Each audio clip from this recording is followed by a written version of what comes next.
This is the Average Guy Network, and you have found Home Gadget Geeks, show number 542, recorded on August 18th, 2022.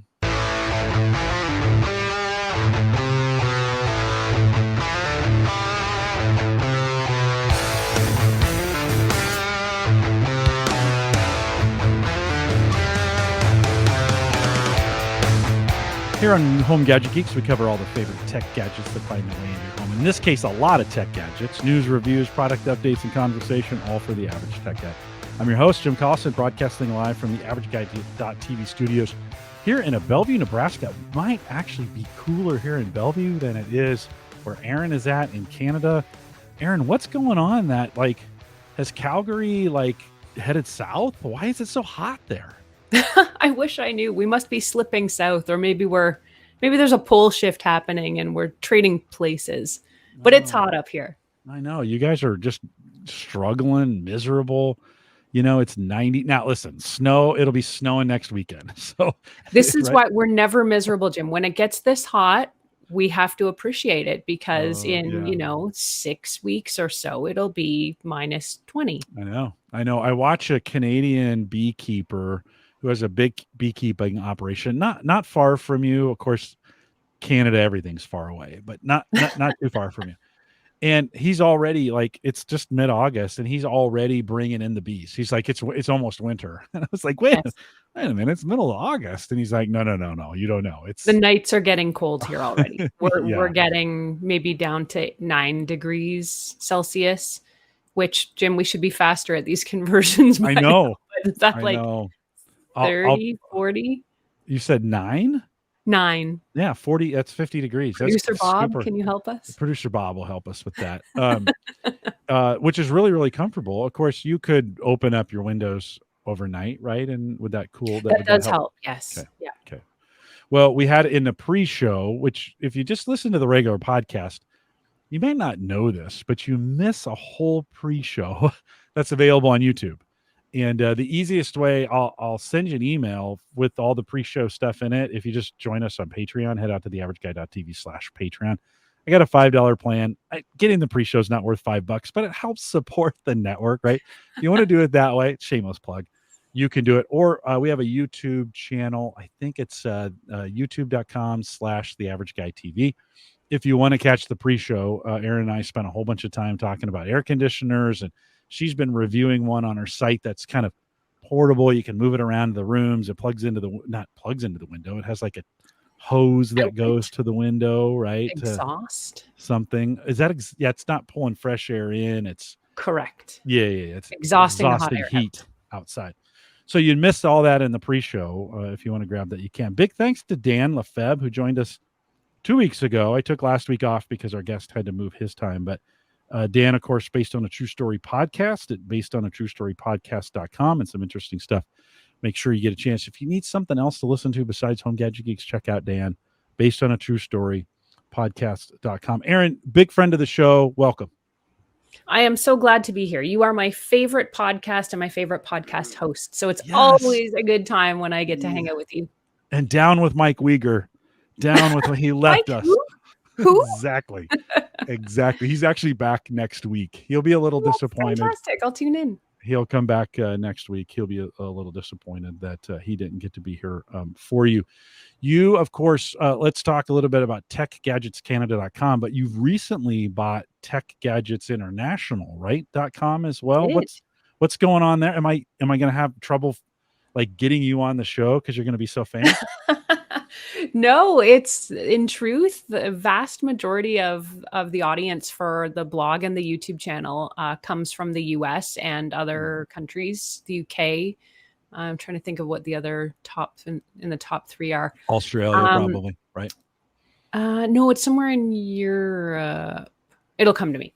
Okay. But yeah, we have a huge international audience, and I started a humble little blog here in Canada about 6 years ago, and thought those were the only people that would want to read anything I have to say. And I've been so surprised by the amazing response from audiences all over the world. So I realized it's grown a little bigger than just tech gadgets in Canada. we've got a worldwide audience now. So we're trying to expand things a little bit. So you can find us on either techgadgetscanada.com or techgadgetsinternational.com, just to be able to reach people where they are, I guess. Yeah. No, it's good. I think it's a good move. And I think you're finding, and you know better than me, but you're getting most of the same. It didn't used to be this way. It used to be like there were completely separate brands and, for the US and for Canada and for Mexico. And I think maybe NAFTA changed some of those things going forward. Now, sometimes the names are different. We have Starbucks, you have Tim Hortons, but for a True. lot of the tech gadgets, you're getting a lot of the same gear. So that works, right? That works for you to be able to get that gear and review it. It does. And I mean, there's sort of small exceptions to some gadgets. A lot of companies, I'm thinking Amazon mainly, will release things in the States, 6 months to a year before it arrives in Canada. So we tend to end up being the lag behind sometimes, but the gadgets are all essentially the same. I honestly think it comes down to differences in translation features and having things available in French for the French population of Canada. So I think when, with things like Amazon releasing Alexa devices, they want to make sure that French language support is there before they unleash it on all of Canada. So I think that's partly what contributes to the delays in some cases. But generally, the gadgets are all the same. And I have shamelessly traveled to the US to pick up a gadget that was not yet available in Canada and brought it home. And they tend to work just fine. Producer Bob is giving you some advice. He says the U.S. Post box for the win. Although Yes. that wouldn't have helped during the pandemic because they shut the No. border down. You would have had a whole pile of packages you just could not get. How sad would that have been to just have a pile up? You would have gotten there and had things that were, you would have had like a Pixel 4. Right. And you're like, no. 2 years old and you're like, can't really review. You've been messing around with these picture frame TVs, and you've got a post that's coming out here in the next couple days. What's the attraction to these things? I mean, yeah, I know it can be a TV and a picture, but do you really need that? I mean, why do you like them, or maybe you don't? No, I do like them. I am admittedly a huge fan of the Samsung Frame TV. I got a chance to review the first one back in about 2019. And I thought kind of the same thing, like, big deal. It's a TV. You put some pictures on it and, it's kind of like a screensaver. But it's really more than that. The way our house is, it's kind of small, and I've never really wanted a TV in the living room area simply because it's so compact, and TVs, historically have taken up a lot of space, and you need furniture, and, they tend to be this dark eyesore that when they're turned off, it's just a giant black hole in your room. So that's me being kind of a decor snob, I guess, about it, that I just didn't want that in our already small living space. But when the Frame TV came out, I was really curious because I really wanted to see if it would live up to this hype of kind of disappearing into your space. So the premise of it is that it's supposed to look legitimately like you have a painting or some type of artwork or photography hanging on your wall, and you're never supposed to know that it's actually a TV. And the way you do this is it's called the One Connect box. And it's a box that's on the end of this really thin, narrow cord that you can, if you put conduit in your wall, you can hide it in the wall, or you can just sort of snake it down the wall. It's almost invisible, almost, but not quite. And then the peripheral box can kind of go in a cabinet or in another room or somewhere else so that you don't see it. And if you install it correctly, it legit looks like art or a painting. And I've had many people come into the house, sit in front of it for, a couple of hours and never notice it. And finally at the end of the night go, there's no way that's a TV, is it? And they're always shocked.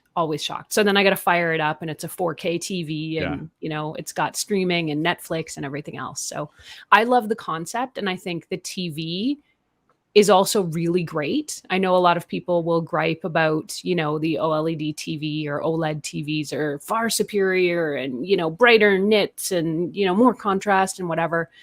But, if you just want to watch TV now and then, it's it's a perfect way to hide it. And I think the iteration since that first one that I talked about, they did another one in 2021 and then a new one this year in 2022, which is the one I'm reviewing. They've been making improvements the whole way along.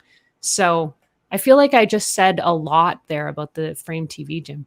Yeah, no, I like it. The question I'd have for you, when you have your TV on, it's got kind of that shiny that art doesn't have. Is this a different? Do Glare. they do something? Yeah, do they do something different to kind of keep this so it actually looks like art? Great question. That's exactly what they do. They've got an anti-glare glass on it. And this is kind of the key iteration that they've made up to now with the 2022 version is the glass has been improved each time. And the last one I bought was the 2021 and I had it in my house in my living room and it looked fantastic. I mean, there was barely any glare. Even if you have a framed painting or a photograph in your room, you're probably going to have a sheet of glass in front of it and you're going to get glare off it. So a little bit of glare is fine. When I ended up buying the 2022 Frame TV, I thought, you know what? It's probably not going to be that worth it, but it's one of my most popular review topics that whenever I put something up about the Frame TV, it's just a monster. So many people are interested in it. So I thought, for the sake of the audience here, I'm going to splash out and get the new Frame TV, the 2022 version, and just see if it's actually worth it, if there's actually any improvement to it.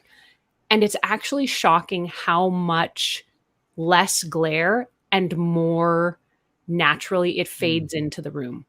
I was really surprised by how much better it looks in the room, even over just, the model from the previous year.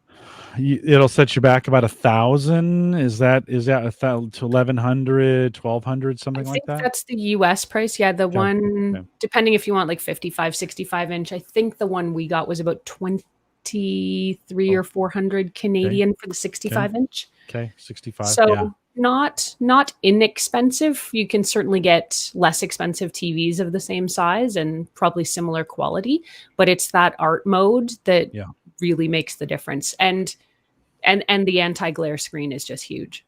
Can you see it switch? So when you're in art mode and then you're just watching TV, does it affect the TV viewing? Does that look okay for you? I'm assuming it does, but does it look okay for you? Yeah, it's fine. It's a quick switch from art mode to TV viewing, and you can set up different things on it too, where so a lot of people ask me about the energy use and, do you want to have the screen on all the time and is it going to get burn in? There's another feature of it too that has a motion sensor in it. So it'll actually shut the TV off to that black screen. But the moment it detects any movement, it fires it up so fast that I think we had the TV for about a month and I was convinced that the motion detection wasn't working on it because every time I'd come in the room, it was on.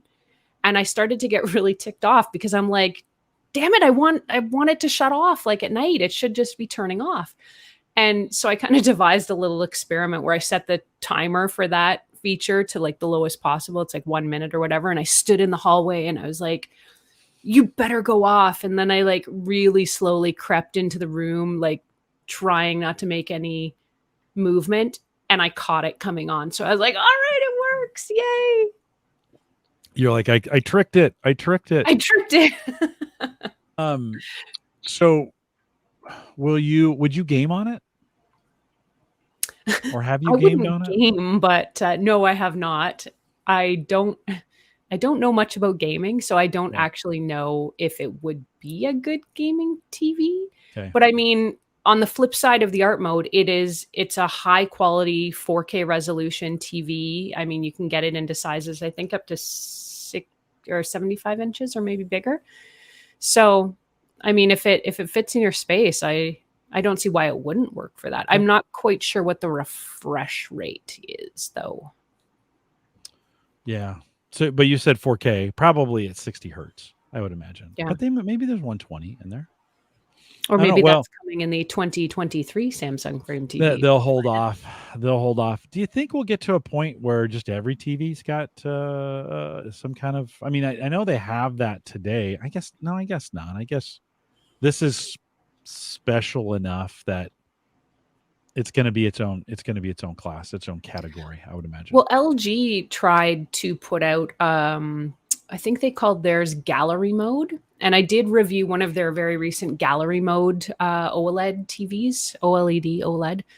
And I was actually really disappointed with it. I mean, the TV is fantastic. Can't complain about the video quality whatsoever. But the art mode just looks like a screensaver.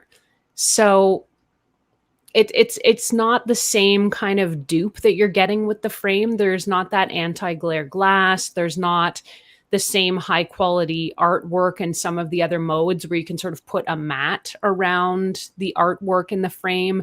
You can also buy add-on magnetic like wood frames or white frames or decorative art frames so that it really helps that TV blend into your space. It legit looks more like an artwork than anything else. So LG did really try, and it's the other thing about their screensaver is it won't hold one image up for very long. It's trying to avoid burn-in. So it goes to black and then it puts up another image, and then it goes to black and then it puts up another image. So it's really like a computer screensaver. So if you're trying to get that, nobody will ever know, you can't do that with the LG TV version. So, well, but good piece. Good. It's not long before everybody tries a version of this in some way. Good piece of art costs quite a bit. So in this case, you could have multiple pieces of art. I imagine you can get a bunch of different things to put on there. Sounds pretty cool.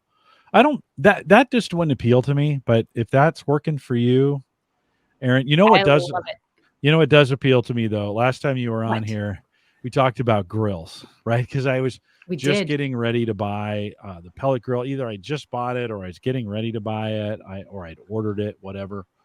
And I think Mark Robson had talked me into that either after or before. He might have been the show before you. And so that's come in. I'd done a lot on this. But, you get a new grill, and I started looking at it's really a pellet smoker is really what it is, pellet grill. I started looking at the old one, and you kind of like, oh, maybe it's time Looks a little shabby. Maybe it's time to replace. You got an opportunity to look at this Weber Genesis smart grill.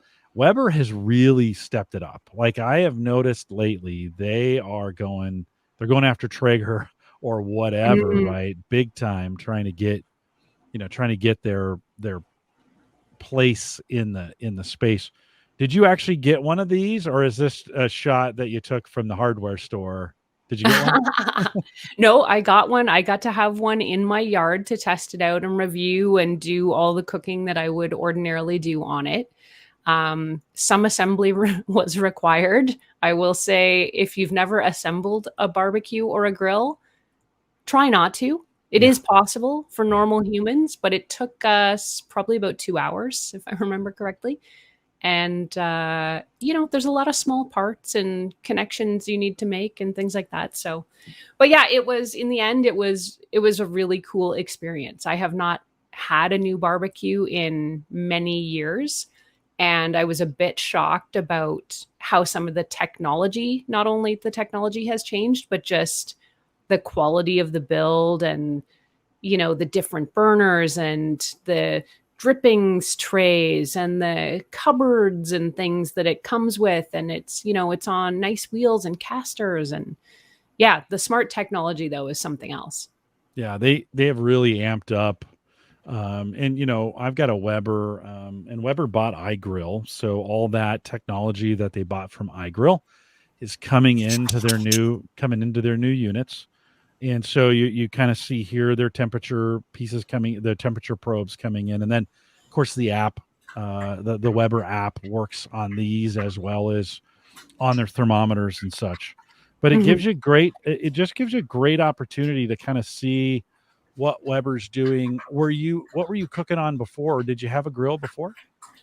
My husband has 2 or 3 smokers, various different smokers. He's had is it a big steel egg or a keg or something like that? Yeah. The green egg. I think the green egg. The green egg, something like that. And then we had another smaller version of that, but we haven't had a gas grill in probably 10 years because he prefers to smoke the food. And I've always struggled with it. I find I don't have really good success keeping a fire going and getting the coals hot enough to sort of, grill a steak or sustain barbecuing a chicken. So when we had the chance to try out this gas grill, I thought, well, this is great because it's so hot in our house, like we were saying, and turning on the oven is just unwanted.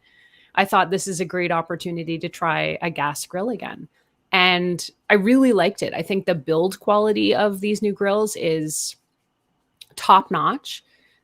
There's a lot of little extras on it. You can sort of add on a few things to the Genesis line in particular, and sort of build the type of grill you want. The one I ended up trying is kind of top of the line as far as Genesis grills go. So it's got some cabinetry and some storage in it. It's got a really handy drip tray that you can sort of swap in and out and replace it with foil liners. It's got little things to hang your barbecue stuff on. It's got an internal temperature probe inside the lid, which I've never had in a barbecue before. And it's huge to be able to look at your phone or the monitor on the front of the barbecue and just see sort of what the temperature is at a glance. Yeah, really, I think the smart in this for folks that are thinking about this is they took all that iGrill technology, all the Wi-Fi temperature probe stuff, and then built it into the grill. And so, the version you had, how many probes come off of how many plugins do they have for probes? Right. For you? So the way it works, there's room for 2 probes. One comes with the grill, but if anybody who's familiar with that iGrill concept, it's essentially a thermometer probe, kind of like a giant needle, and it plugs into a module, I guess you could call it a connected module that's connected to Wi-Fi. In the iGrill version, it's sort of a standalone puck that you can just plug it into and then walk away, and maybe it connects to your phone or maybe it comes with you. In the Weber Genesis line, that module is actually built into the front of the grill, so it stays with the grill. You still plug in that wired probe into your food and then toss it on the grill. The other end goes into the front of the module on the barbecue, and then the whole thing connects to that Weber app. So you've got your ambient grill temperature, you've got the internal temperature of the food. And if you're cooking more than one thing, you can track up to 2 different temperatures at the same time. Mm-hmm. Alerts, the app will do all kinds of things for you, kind of the smarts in the app. And I can't remember, does that connect to your phone via Bluetooth or does it go Wi-Fi? What do they do? Do you remember what they're using to? I believe now you've put me on the spot because I don't remember. I think it's Wi-Fi. Yeah. And the alerts I wasn't super thrilled with, actually, only because, and maybe this is an iPhone thing, they come in as push notifications and they're not audible. They're not persistent really. So if you're not watching your phone, it's really easy to miss the notifications. Yeah. I would love to know if it's a little better experience on Android, if you're sort of getting lights and sirens going off, like flip your meat, take it off. But with the iPhone, I kind of had to keep the app open and on my phone and keep my phone in front of me so I would get those push notifications. But yeah, the app is actually really good with things like recipes and walking you through cooking. So if you're not a confident barbecuer, but you would like to be, the app can sort of take you through, how to barbecue that chicken and what should the temperature be. And, here are some tips for, getting a good grill experience. So it's kind of helpful for newer folks who might not have that experience. I will say, though, the one big takeaway I had from using a smart grill is that you still need to be present and you still need to double check. We took a chicken off one night and cut into it, and like half the chicken was not as cooked as the other half. The half with the probe said it was cooked, but when we split it open, the other half was not. So that's where you've kind of still got to have, just one of those wireless instant read temperature thermometers. That's the word I'm looking for. Mm-hmm. Have one of those handy, and you've still got to check your food because sure, the iGrill technology will tell you, yes, in this exact spot in this whole chicken, it is cooked. But if it's not the whole chicken, that's kind of up to you to figure out. So smart technology will get you a long way, but it's not the be all end all. Mm-hmm.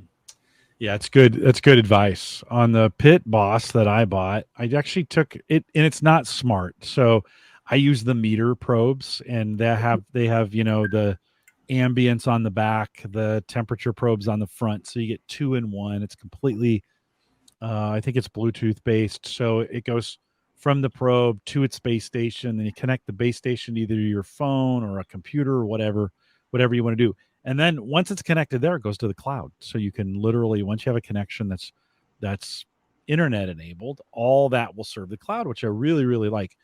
So I didn't need the temperature probes on. That's kind of why I didn't buy the Wi-Fi enabled on the device, because I'm going to come off the probes that are closest to the meat to get that done. Right. So then I took it has 2 temperature probes on there that are just local, right? And I wired them up on the inside of the grill, one on the left and one on the right, so that I could get, and there's about a 40 or 50 degree difference on my grill between the sides, even though the flame is in the middle. For whatever reason, one side's cooler than the other. Kind of helps me monitor things and keep track of stuff and know, okay, if I want to get this cooking a little bit faster, slide it to the right. If I want to get it, slow it down, I sing to the left, to the left, to the left, right? So just it gives me those probes are always then visible on the grill itself. So as I'm grilling, I kind of know what the internal, and then there's also an internal temp. So I have 3 different temps that are ambient, right? That are You're ambient. the master. And then I have the meter probe, and I have that iGrill single. I have an iGrill single that I could put into another piece of meat if I wanted to monitor that on a separate app. On the iGrill app, if you do turn on your notifications, it will make it the alarm settings you give it will make a little sound.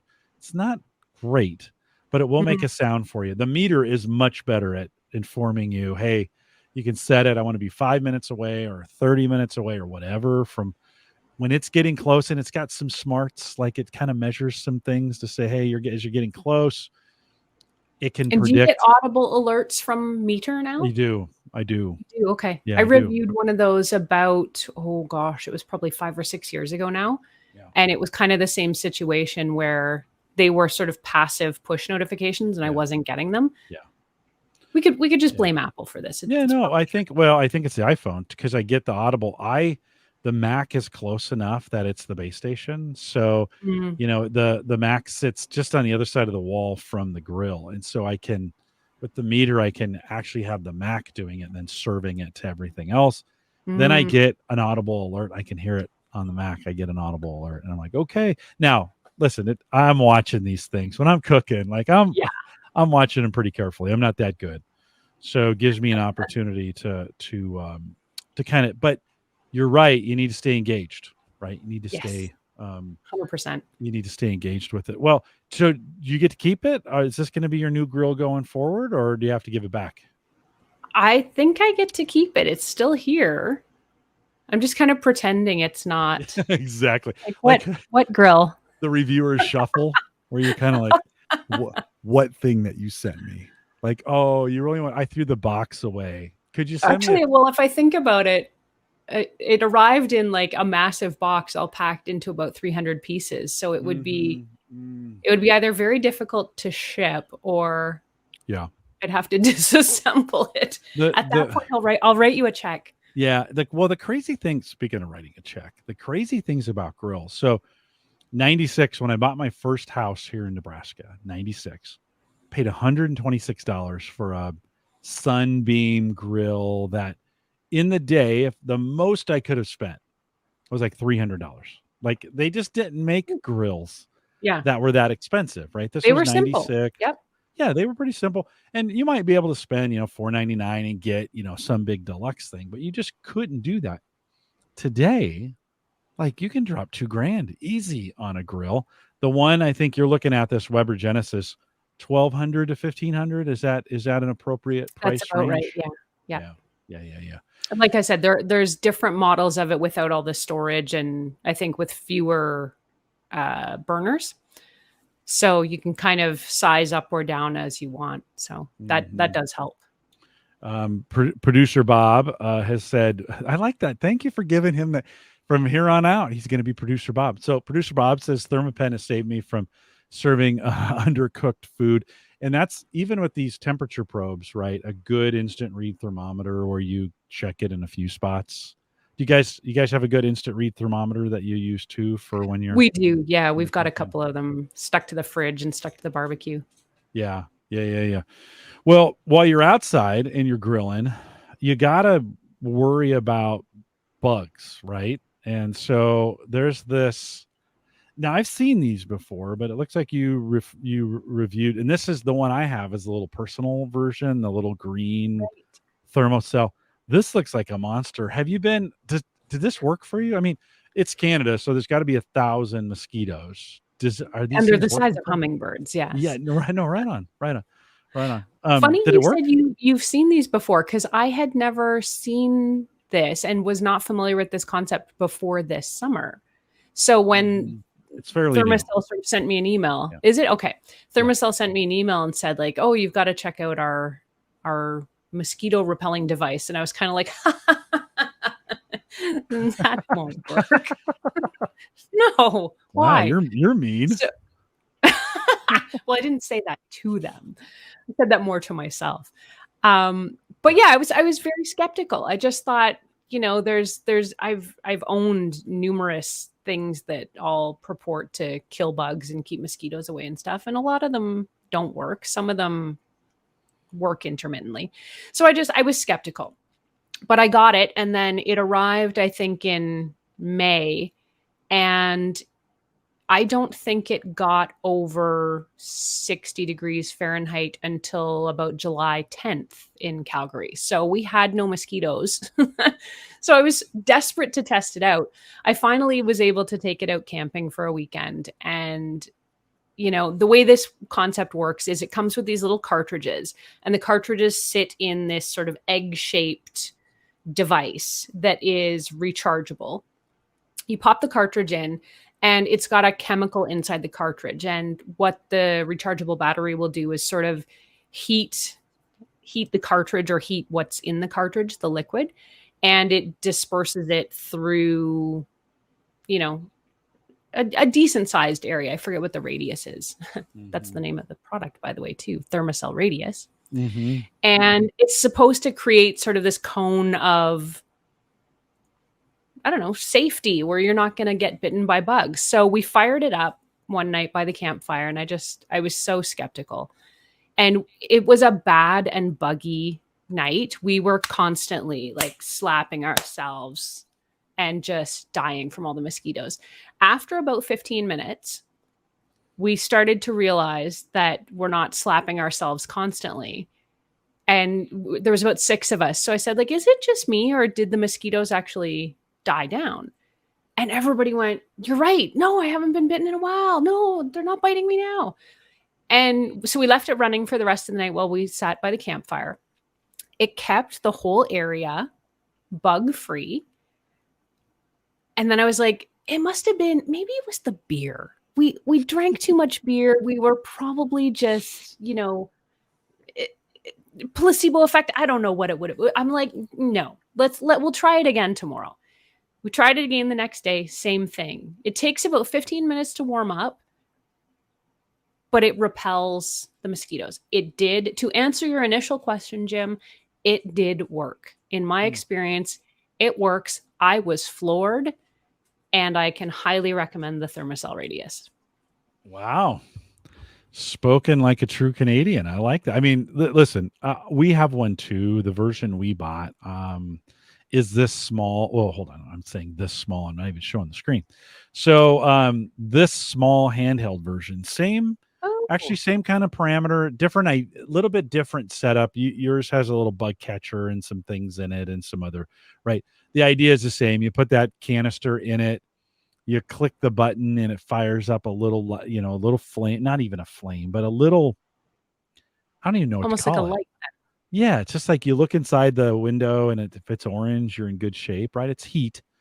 And then that heats up this blue pad that you're seeing here on the screen. And then that has the mosquito repellent stuff that comes out of it. They say no flame.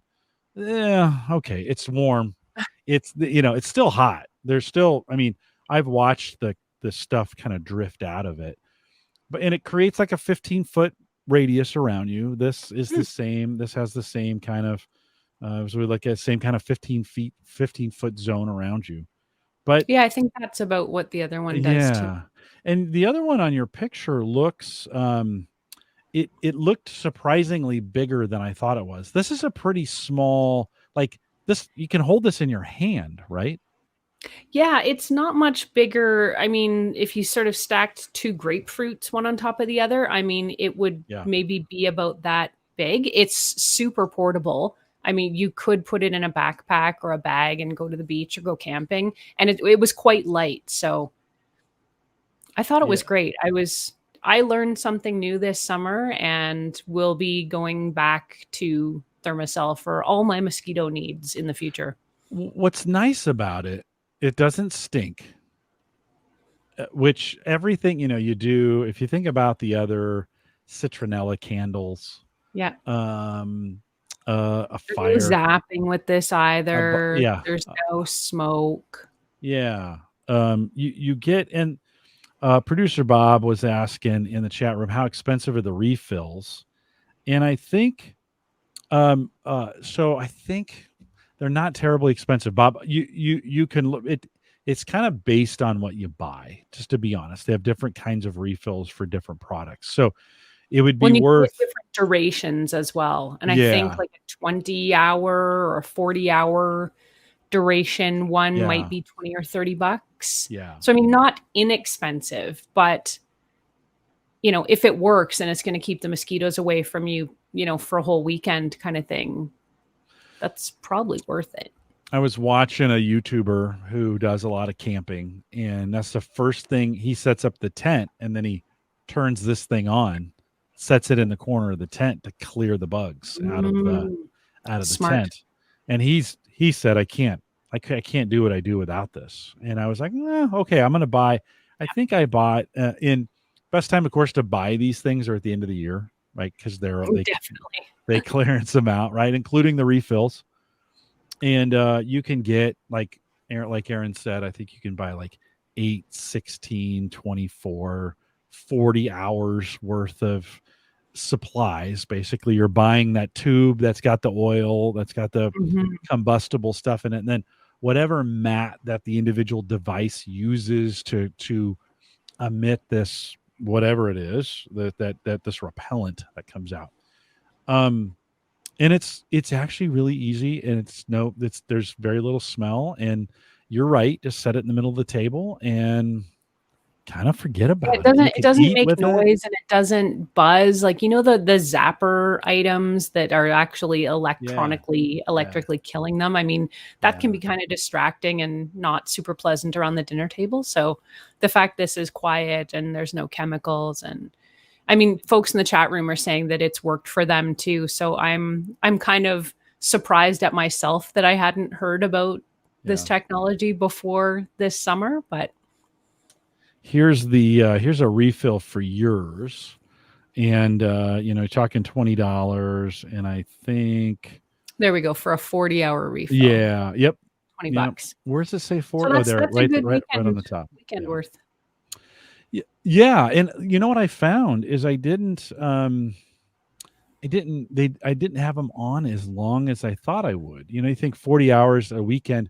No, that's probably 2 or 3 weekends worth, because you're going to be outside. I mean, you turn them on in the evening when the mosquitoes come out, right? In a lot of cases, maybe they're not out during the day, or you're wanting to sit on the deck or sit outside. So, even at 8 hours, right? I mean, that gets you a couple days, 3 days, 3, 4, 5 days in there, depending on how long you use it for.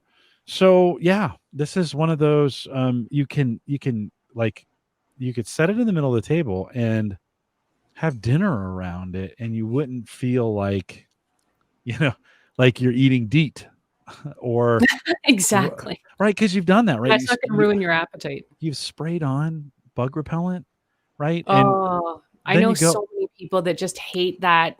Yeah, the it gets in your mouth and it feels sticky and you want to. Yeah. And it kind of permeates everything. And then you're like, if you go to eat anything, you're like, am I eating DEET?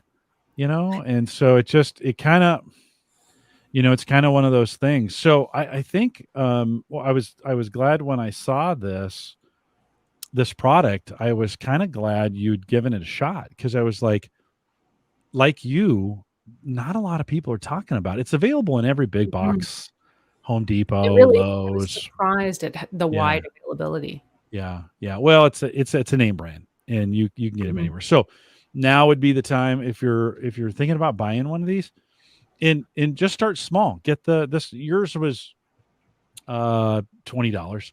I think the one I bought was 15, something like that. 10. I got it in Canada. They're far more expensive. I think they're closer to $80 or $90 Canadian. The size I got, and it's about 35. Actually, I wrote this down for you, Jim.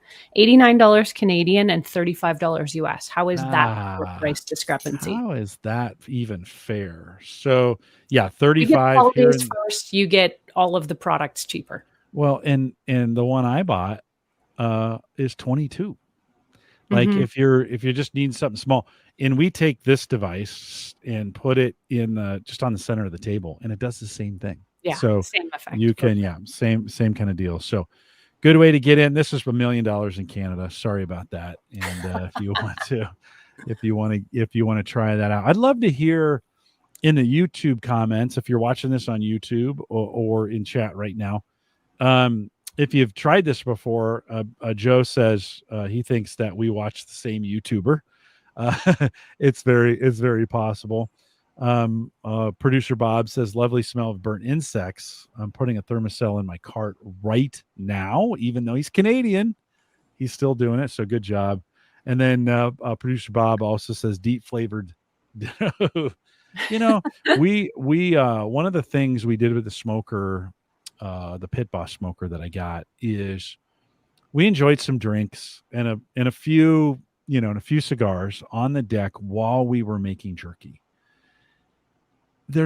Erin, there's nothing more delightful than some smoky, some smoky, delicious beef, or I made jerky. Mark Robson talked me into making some jerky out of brisket.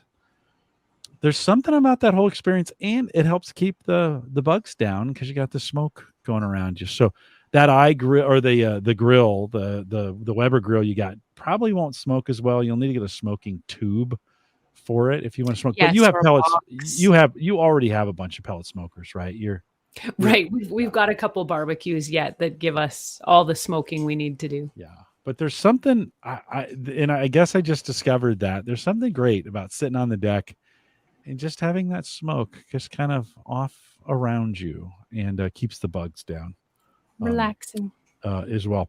Okay. We have talked in the time that you've been on here, every show we talk about a robot of some kind, whether it's a vacuum, and Ed, you don't have to buy this robot, but you might want to think about it. So we talked about vacuum. We talked about mowers. I think we've even talked about a drink robot that'll mix drinks for you. Maybe. Yes, we did. But this TM6 smart cooking robot, what's happening now? What is happening in my kitchen? What's happening? This is a cool concept, and this was a device that I was introduced to by someone else and hadn't heard of it before a few years ago. But it's made by a company called Thermomix, and Thermomix is absolutely massive in Europe and Australia. They're in every commercial kitchen. They're in so many homes. And the concept of the device is it kind of looks like a really big blender crossed with a food processor. But what it does, it's sort of more than just a blending device. It's got heat built in, so it will actually cook things for you. So the way it works is it has these guided recipes, and it connects to Wi-Fi. This new TM6 version of the robot connects to Wi-Fi, and then you essentially pick out a recipe load up the recipe into the machine, and then it walks you through step by step everything you need to do to create this meal or just a dish. And so if you're making, let's say, risotto, it's going to start you off by grating the cheese in the machine. And then you sort of dump it out of the bowl, set it aside in a bowl. Then it asks you to put in an onion. It's going to chop the onion for you, ask you to put in some butter. And it also, there's a scale built into it. So it says, you know, it wants 30 grams of butter. So you drop that in.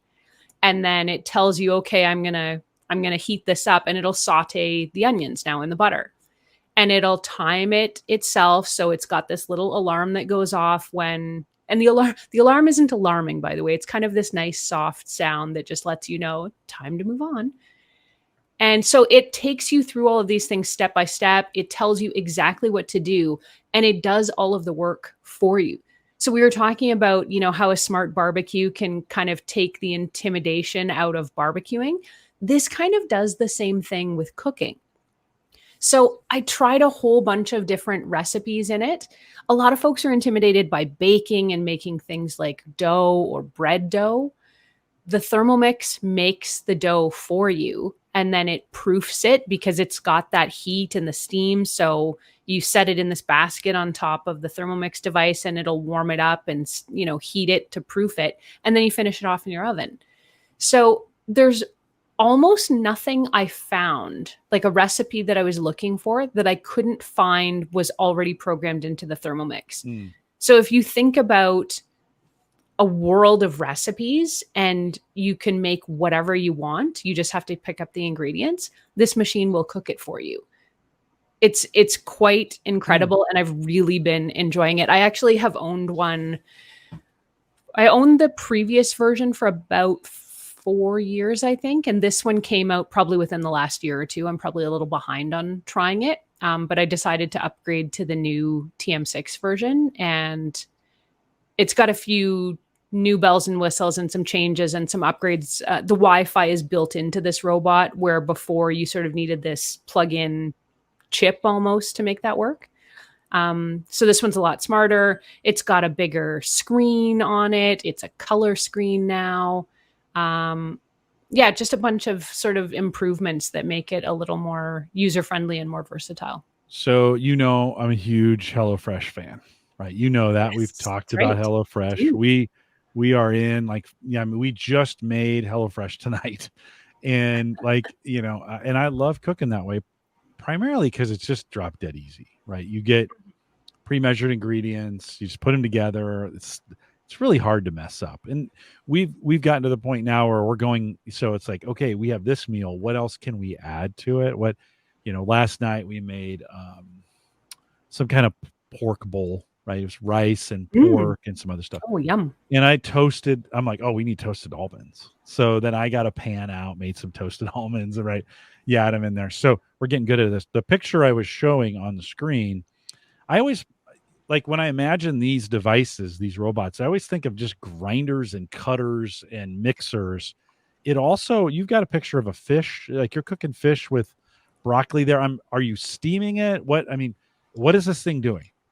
Great question. So there's another component that comes with the machine. So I was talking about the base with the bowl that looks like the giant blender. There's sort of another component, and it's a steamer basket concept, and the steamer basket is layered. So you set the steamer basket over the top of the bowl, put water in the bowl, and it steams it. And then there's sort of a lid that'll cover it. So you can grill, or not grill, I guess. You can steam fish and vegetables together. You can do potatoes. I have baked cakes in the steamer basket of the Thermomix, sticky toffee puddings, and they're absolutely outstanding. So it's just another way to cook. You can also, it's got like a rice cooker setting. And I'm a decent cook, but I always flunk at rice. I suck at cooking rice in the pot. It's always mushy. It's always sticky. I eat it. I'm like, feed the rest of the dogs. So I've been trying the rice cooker setting on the Thermomix TM6, and it is perfect. It is so perfect. So I love using that setting. It's got other sort of automatic programs too for things like eggs. You can use it as a kettle if you want. They've also brought out this new attachment for it, which is a peeler. So it can actually peel any hard vegetable or fruit inside the machine. You just sort of set this disc in the bottom of it, and it's got it looks almost like a grater. And then you put water into it, and it just swishes everything around. That's chopped celery, Jim. There's another photo of the peeler attachment. It might be further. Oh, you said peeler. Sorry. I just, yeah. Let's see. So it swishes the vegetables around in the water, and it goes for about probably 10 minutes or so. And then in that time, it peels the fruit or vegetable completely. No. Back down, I think there's the peeler attachment right there. That's the blade. So the blade is kind of this wavy grater looking attachment. And I think, Jim, if you go back down, there's a photo of some potatoes that I peeled. And it's just such a cool time saver because you can tuck the vegetables or the carrots or your apples or whatever, put them in the bowl, walk away right there, Jim. You can walk away from it and come back, and you don't have to sort of sit there. Like, this would be great if you're doing Christmas dinner. You can just load this bowl up with potatoes, walk away, come back in 10 minutes, and all your peeling is done. So super handy and quite effective little attachment for this device.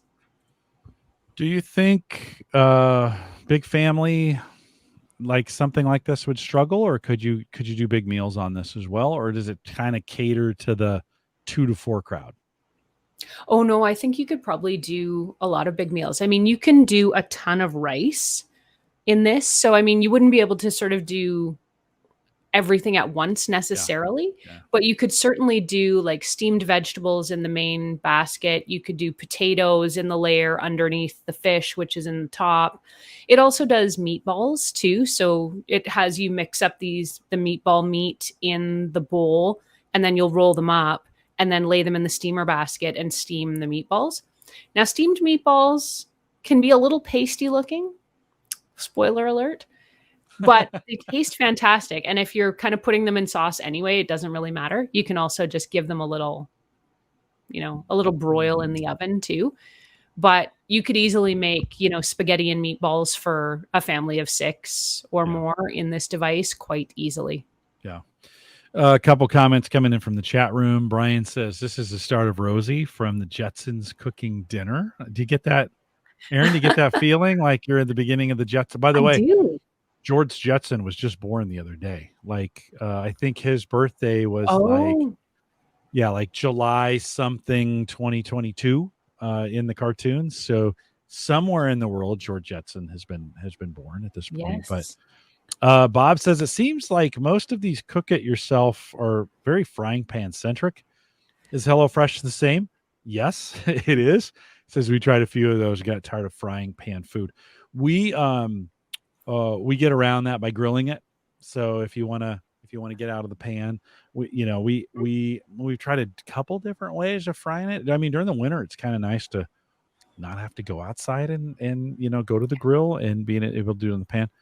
Either broiling it or one of the baking. It's amazing what you can do with a quick sear and then throw it in the oven for the rest of it and kind of do it. By the way, your meter would work that way too if you want to do it that way. So hey, there we go. It's a good way to get it done.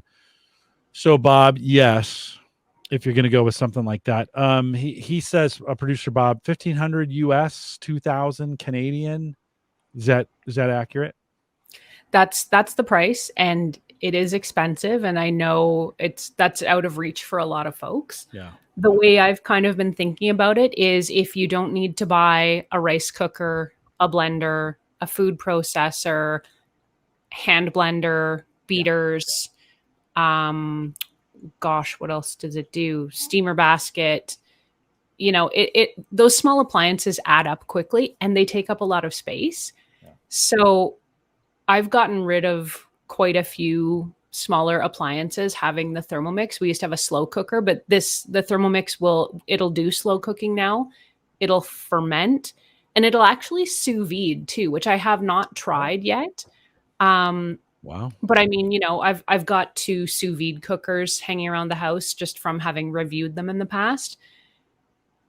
I don't need them anymore. Yeah. This will do it for me. So So I you mean, if would you think of fill it that way, you would fill it up with water and just set a temp, and then you could exactly.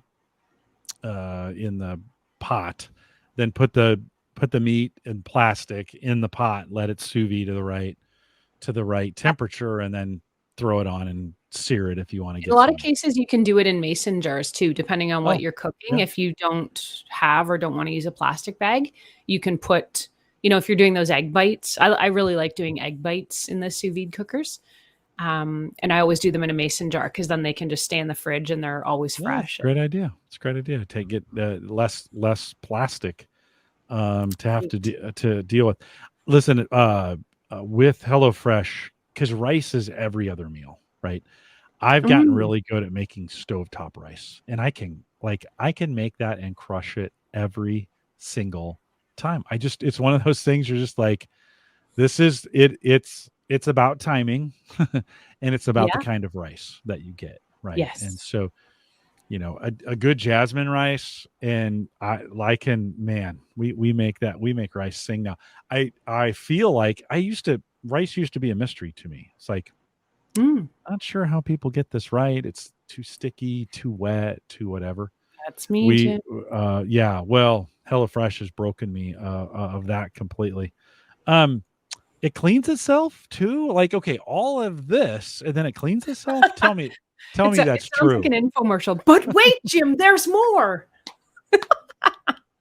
I just saw this as I was scrolling to the wrong thing, and I was like, "Wait a minute." I mean, I do a lot of the cleanup after dinner and such. A device like this cleans itself. Is it just pour water in it and turn it on, or how does it work? Essentially, yeah, it's fill it up with water and you can use hot or cold, a squirt of soap, and then turn it on and it cleans itself fairly quickly. If you're doing something in there, maybe you're caramelizing something and it needs a bit more attention, Yeah. there's a setting on it that'll tell you sort of how much water to put in, soap, and it may turn the heat function on to help it clean whatever's inside. But again, you can just leave it running, walk away. When you come back, it's all clean. And then what I just do is I'll pour the soapy water into a bowl in the sink and use it for cleaning other stuff. Yeah. No, it's a great way to get it done. Okay, what I really want though is okay, this sounds great, but I want this to be married to HelloFresh in the sense that what I'd really love to be able to do is at the beginning of the week say, okay, I'm going to pick these 4 meals. And then it says, okay, go buy these things, right? So it group all the recipes, or it would make a recommendation of like, hey, these 4 meals have the most things in common for this week. So maybe that's the way to start it. Like, how many meals are you going to make this week? Okay, I want to cook 4 meals. Okay, these we'll group these together so they have the most economy. Because like green onions, they're going to be in 3 of the 4 Right. recipes, right? Or potatoes. Okay, you need to get a bag of potatoes because you're going to use them twice, right? Whatever. Then after I've come home from the grocery store, I want this machine to say, okay, today, go get these things, right? You need the things you just bought or whatever. Get these things, measure them out. Because I love to pre-measure everything before we start so that you're literally just doing the Gloria Childs. Was that her name? Gloria Childs? Did I get that right? The cooking. Julia Childs. Julia Childs. There we go.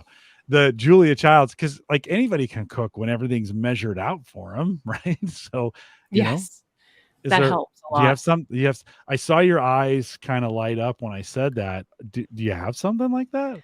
I was looking because I want to say that's coming. I have no knowledge for sure. Yeah. But I think I was trying to see if it that exists in Europe already.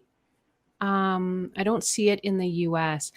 Jim, if they don't already have it somewhere, I will bet you that is somebody somewhere is talking about it because that you're right, that's the next Yeah. It natural has to be. logical step. Has Yeah. to be. What and actually, HelloFresh could do this. Well, yeah, they could do a better job of doing this as a service where because today you get the individual portions is a big there's a huge waste factor in this, right? And They wrap everything. It's in little tiny things. I'd like to be a little more efficient, or just be able to do it from the grocery store, right? The problem with the grocery store is you go to buy, you go to buy green onions and you got to buy like 12 of them. And you're like, well, I need 3, and I'm just making this thing. I just need 3. Well, then all of a sudden you're kind of thinking, okay, what else can I use green onions for? Well, that's ridiculous, right? So I just need a better way. I would love, we probably would eat 5 meals a week. And then if we could put some recipes together, so take like those HelloFresh recipes, put them where it would get smart and say, okay, here's how you economize these 5 recipes. Go to the store and then it just list. There's a list that it gives you, right? You can search by ingredients with this and it'll give you sort of recipe suggestions. So if you've got like ground beef or green onions or, like our garden is going crazy with kale right now, it'll sort of supply a whole bunch of recipes for you that you can use to use that kind of stuff up. Ooh. But to your point about the waste and stuff, it would almost be a really smart partnership for somebody like HelloFresh and Thermomix to partner with, because now you don't need to do the chop and the prep because your robot's going to do that for you. So you don't need a little baggie of chopped onion. You just need the onion because it's going to chop it and do everything for you. And, you don't need portioned things like butter. I don't know if you get that or not with HelloFresh. No, not you have to use your own butter. Right? Yeah. You provide a butter and olive oil and salt, pepper, those kinds of things you provide.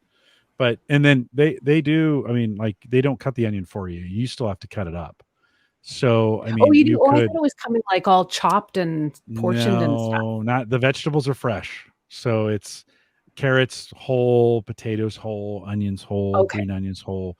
Then you cut them up. And I do enjoy that part of the cooking of, like, I'm the green onion man. I go through, I cut those up. There's something satisfying about like a really sharp knife and a green onion. I don't know why, but there's something satisfying about cutting that up really sharp. And Sammy, my daughter, she likes to do the potatoes or the carrots. She likes to kind of chop the big stuff, right? And then we always split, not always, but we try to split the herbs. So thyme, or those just come in sprigs, and so you got to separate them. You got to, or the ginger, you got to peel and right. So, but this you're right. This could do that. You could say it's this HelloFresh recipe, and then it would do, and then it would just say, okay, put this in now or whatever, right? That would be pretty. That's exactly how it works. And one last little thing, it'll make drinks. I used it to make cocktails. Okay, so how does that work? When I saw that. Yes. It'll tell you what to put in. So it'll, it came up with this blackberry bramble or something cocktail. And I just happened to have, blackberries in the fridge. So you stir them up, or chop them up, I guess, puree them in the Thermomix. It gets you to add the appropriate amount of gin. I think there was some honey or some maple syrup or something in there. And then a whole bunch of ice. And it just chops them up. The pictures of them, they look kind of like black more than purple, but the color was pretty intense. It was actually a really beautiful drink. And was it tasty? Yeah, it was good. Was it tasty? Yeah, that's when it's gin and fruit, not good. No, we just bought a huckleberry lemonade vodka from from my huckleberries from Idaho, and that's the state right below you. And I know Canadians don't always know U.S. geography very well, but it's right below you. That one I know. I've got like Idaho, Montana, and Oregon figured out, and Washington. Some of the best parts of the United States, as far as mountains go, anyways. So we got a huckleberry lemonade infused with vodka, or vodka infused with that, and very, very tasty. Now, have we talked about infusing vodka? No. Are you doing that too? With sous vide? Yeah. Give us the quick rundown. How are you doing this? The quick rundown is you put, again, mason jar, sous vide cooker. I haven't tried it in the Thermomix, but I've used it with our sous vide machine before. So fruit, lemon, like if you were going to do lemon huckleberry, you just drop lemon peel and huckleberries into some vodka in a mason jar. It goes in the sous vide cooker, and it usually likes to do it for It was a couple of hours, and it just brings it enough to temperature so that it's not, burning off the alcohol or anything, but it's heating it up just enough to infuse the flavor into it. And then you take the fruit out, and then you've got this amazingly delicious, like naturally infused vodka. So I've done it with lemon. I've done it with strawberry. I've done it with ginger. And it is amazing. It makes such a difference. Okay. I'll have to try that. Cause that sous sounds vide vodka or gin. Okay. We've been doing cherry infused bourbon with my son. No, we threw the cherries in and we're going to let them sit till Thanksgiving. And then we're going to pull them. So not heat infused, but just time infused. But yeah, how long does it have to be in the that light just does not want to participate with you? No, I think my light is done for the night. It's okay. It takes a couple hours. Okay, couple hours. I'll have to give that a try. I've also been infusing bourbon into cigars. I bought a separate kind of humidor, so to speak, Tupperware is what we call them, right? Just a Tupperware sealer, kind of sealed Rubbermaid, I think is the brand. And a little bit, you dry them out a little bit, and then you put the bourbon in, close it, and and I can monitor. I have a Govee humidistat that tells me the humidity in there. So when it gets to a certain humidity, I open it back up. It goes through another cycle, dries out. Then you close it back up. So you're putting bourbon into like the humidifier instead of distilled water, which is what. Yeah, just a cup. It's not even it's just a regular cup of, and you just put a little bit of bourbon in there. And you've given me two good ideas here tonight. I've got to tell that to my husband because he has a little small humidor that he keeps as well. And I don't know if it's ever occurred to him to put bourbon in it. Well, if you want to do it separate, used bourbon is what we're going to try next. Yeah. Once you've started this, that thing is going to be bourbon for life. So like, make sure it's a separate. Yeah. Make sure it's a separate, but you just need a sealable container. And I bought one of those little $15 Govee humidistats, so I can kind of know, okay, it's up to 95% humidity now. It's probably time to open it up and let it drop down to 60 or 65, or I've got it as low as 50. It'll get to 40 if you leave it long enough in an air conditioned space, and then close it back up, and it'll pull that moisture out of that cup. And then you have to replace the bourbon probably every 4 or 5 days, just because it'll dry out in there and get kind of sticky. But that's been what we've found, is that actually makes the cigars, they're like, sometimes they barrel age them so that you get the wood flavor in them.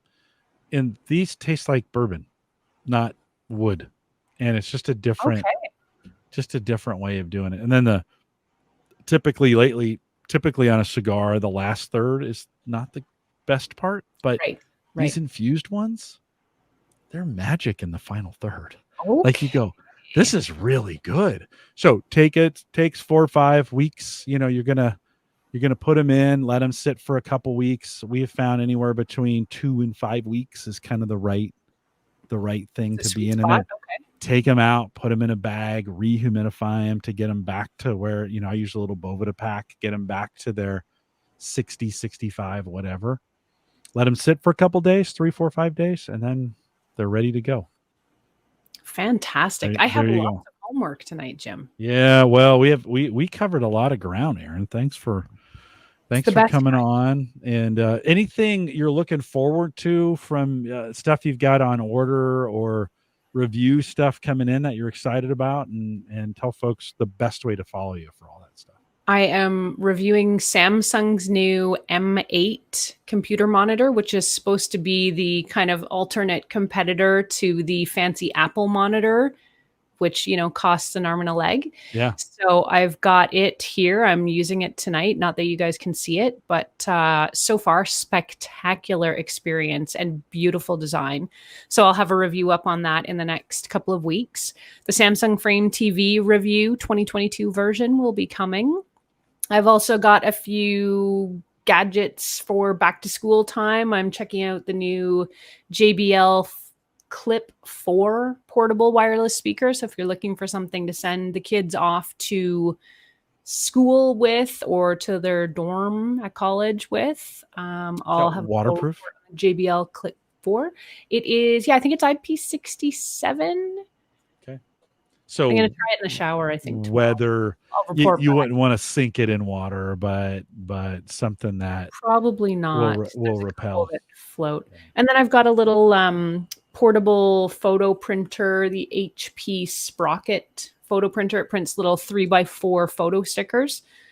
So things the kids would like. So I'm going to check out a few of those. And yeah, that's kind of the highlights of what's coming in the next couple of weeks. You'll find it all at techgadgetscanada.com or techgadgetsinternational.com. And I say make sure they subscribe to your YouTube channel. That's the way I watch you. And the alerts show up and they say, hey, Erin has something new. And I pop over there and watch it. And I try to like it just as often as I can. And you could do that too. If you're listening or watching on YouTube, head over there and watch those, like them, make sure you're staying up to date. Can I make one more plug for something? I just started a newsletter. Oh, nice. So if anyone is interested in receiving the newsletter, you can go on to techgadgetscanada.com or techgadgetsinternational.com. Scroll to the bottom. You can sign up for the newsletter. And the newsletter is great because with every issue that comes out, we put them out every 2 weeks now. I'm trying to always have a tech giveaway. And this is a spoiler alert for your audience, Jim. The readership right now is small, so the chances of winning are excellent. So anyone who's listening now tonight should go and subscribe. And every week, like I said, we have this contest and you'll find out how to enter through the newsletter. But I'm trying to put in some really fun gadgets and giveaways, things that I like and I think the audience will like too. So US and Canada or any US and Canada. Yes, absolutely. Okay. Yeah, we'd love to have you aboard. Would I be ineligible or can I sign up for it too? Would if I won, would people be like, it's fixed? I think you should. It's the podcast guy. I have a randomized computer program thing that picks winners. So maybe we'll let the audience judge. If they think it's not fair that you could potentially win, we can respect that. I don't know. Audience, what do you think? Yes or no? Give it thumbs up or thumbs down if you want to do that. Couple on our way in the comments somewhere. On our way out, a couple chat room comments. Producer Bob got us the exact date, July 31st, 2022, George Jetson's birthday. So that he is now 18 days old. And we just got to find him. George. Happy birthday. Well, happy 2 month or no, 18 days, whatever. Bob also agreed with you with your egg bites. And then he said, or find a local food service that will supply you with a takeaway or delivery for the meals for these devices. That'd be a little tough because it's a pretty expensive device and getting that specific may be difficult, but I like the idea. And then Bob asked me, any bourbons work better than others? And I said, I say the one you really like. And I've actually tried a couple different ones. I don't know if it matters that much, but certainly the more flavor the bourbon has, I think the better. He said Angel's Envy or Woodford Reserve Double Oaked. The Double Oaked, if you want to get that real flavor in it, yeah, the Double Oaked for sure would be a good. And if you like those, and so let's see, Bob subscribed to the newsletter. Producer Bob, sorry, I got to get that title right. Producer Bob. Brian said, do it. So I can win. That's good. And then it all says, right. We're all in it to win it. Of course you can win. So the producer Bob says it's okay. So then I think it's okay. Erin, thanks for coming on tonight. Can you hang tight with me for 1 sec? Yes, while I close can. this thing up. Okay. So just a couple reminders on the way out. If you want to take the conversation to the Discord channel, theaverageguy.tv/Discord. If you want to jump in there, lots of good conversation. Actually, a lot of good deals in there of late. So if you want to jump in and get there, you can do that as well. If you want to leave me a voicemail message, and why wouldn't you? HomeGadgetGeeks.com. There's a little blue button in the bottom right-hand corner. Leave a message. And then email me telling me you've left a message because I don't always get those emails. and it's one sat out there for a while. So Jim at theaverageguy.tv if you want to send me an email. By the way, Google shut down all their free business accounts. So, years ago, 10 years ago, I set up the averageguy.tv domain on Google for free. Remember those days Microsoft had it and Google had it, and you could just set up a free email domain wherever? No longer. They converted all those to 14-day business accounts and then said, when the business account was over, your email's over. And literally, Erin, like they sent me an email the day before, hey, today is the last day. And you kind of go, yeah, whatever, right? You can picture me, yeah, whatever. This morning, was it this morning? Yesterday morning? I woke up, I think it was yesterday, and I got the squiggly line on the email, meaning it's been Frogger sound. Yeah, completely disconnected. And I'm like, crap. So I go to my Gmail account, and I remembered in that day I had set up like 9 different podcasts at theaverageguy.tv, info at theaverageguy.tv. Why I thought everybody needed all these email addresses, right? Christian had one, Rich had one, everybody had one. I had 9. They wanted to charge me $3 each. And it's like $27 a month free now. So we deleted them all. I have 2, Jim at theaverageguy.tv, and of course Christian for Cyber Frontiers has Christian at theaverageguy.tv. $6 a month. And as soon as I hit purchase, the squiggly line went boop. Like I could not believe how fast they enabled email. It was like boop, it's there again. So if you have a Google account, especially the business account, like if you opened a free email a while ago, you might want to double check it. Chances are it's going to expire here on you, and you're going to have to either pay for it or close it down completely. There's not too many free. I tell you what, if you don't want to pay Google, you can go to Christian. Go to maplegrovepartners.com. He has plans. He has hosting plans for $10. Email is $5. A great deal and a great way to do email if that's what you want to do. I hadn't planned to make that connection, but I did. And so if you want to head over to maplegrovepartners.com, get high-speed hosting and email hosting. And I thought, yeah, okay, you're saying, well, why didn't you go to Christian? It was just easier to pay $6 to Google, turn it back on, than what's your MMX record? What's the, you got to, when you're setting up email, you got to get all this stuff, right? You got to get tech guys involved. It's just easier to pay Google $6 and get it done. We are live every Thursday, 8 p.m. Central, 9 Eastern. I think I mentioned this before, but the one who shall not be mentioned, who is dead to us, Mike Uyghur, he'll be on next week. I think that's next week. I should double check. Hey, Mike. He will be back, and he was sad that he was missing Erin, but I'm sad to miss Mike. Please say hi to him for me. His kids started school this week, and so that's been, and this is that first year, and so it's been, he was like, no, I can't make it. So Mike is coming back next week, and then we got a whole host of guests coming on, including Bob and Ryan are coming back from thinkcomputers.org. We'll be back next Thursday with Uyghur, and of course it'll be party time. And with that, we'll say goodbye, everybody.